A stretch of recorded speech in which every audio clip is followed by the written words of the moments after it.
सलोनी बहुत ही सीधी और भगवान को मानने वाली थी, लेकिन उसकी सौतेली माँ उसके सीधेपन का फायदा उठाती थी और उस पर बड़े अत्याचार करती थी।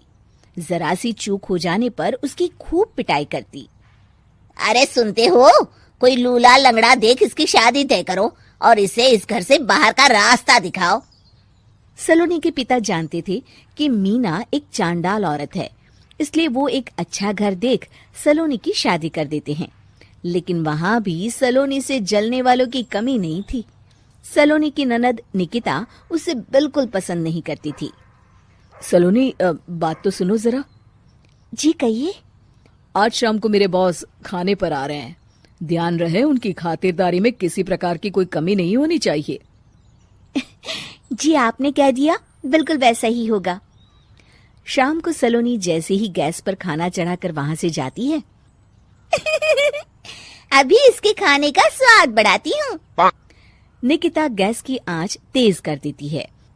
थोड़ी देर में देखते ही देखते सारा खाना जल जाता है और पूरे रसोई घर में चारों तरफ धुआं फैल जाता है। अब आएगा मजा। माँ जल्दी आओ, यहाँ देखो सलोनी ने किचन में आग लगा दी। अरे तेरा सत्यानाश हो, कल मुही तूने ये क्या कर दिया? सलोनी की सास उसे बहुत डांट फटकार लगाती है। तभी मोहन अपने बॉस के साथ घर में प्रवेश करता है। अरे भाई मोहन, ये क्या तुम्हारे घर का क्या हाल हो रखा है? लगता है खाना जल गया है। चलो खाने का प्रोग्राम कैंसिल करो, मैं अपने घर जाके खा लूंगा। सर दरअसल सर मुझे माफ कर दीजिए। अरे कोई बात नहीं, घरों में ये छोटी मोटी बातें होती रहती है। मैं समझ सकता हूँ, फिक्र मत करो, मैं नाराज नहीं हूँ और इस बात का तुम्हारे प्रमोशन पर भी कोई असर नहीं पड़ेगा। चले अब चलता हूँ मैं। बॉस के जाते ही मोहन सलोनी पर भड़क उठता है और उसे खूब खरी खोटी सुनाता है।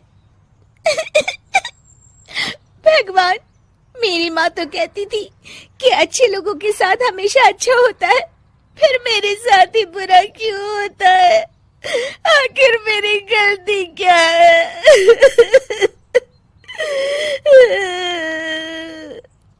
तभी आकाशवाणी होती है। बेटी, अब तुम्हें कोई दुख नहीं दे पाएगा।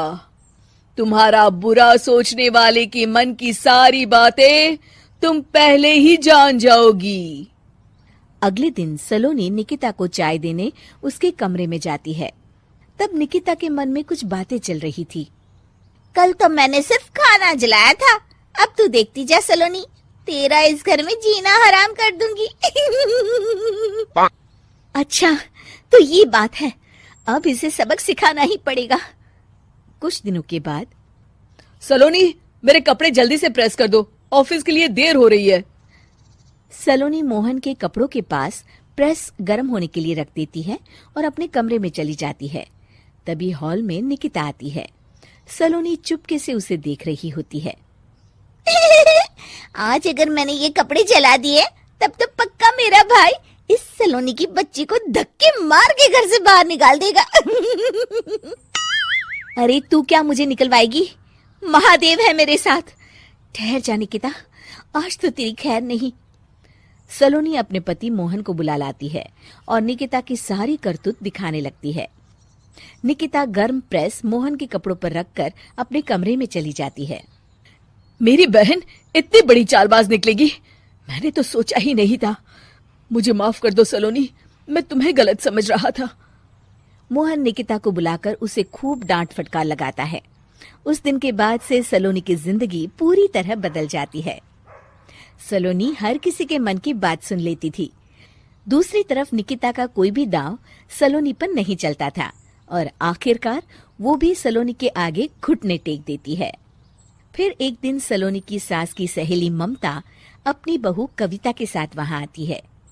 कविता मन ही मन कहती है, अरे ये बुढ़िया पागल है जो मुझे यहाँ लेके आ गई। कहा मैं अपनी किटी पार्टी छोड़ के इसके साथ यहाँ मरने आ गई। पता नहीं कब तक इसे झेलना पड़ेगा।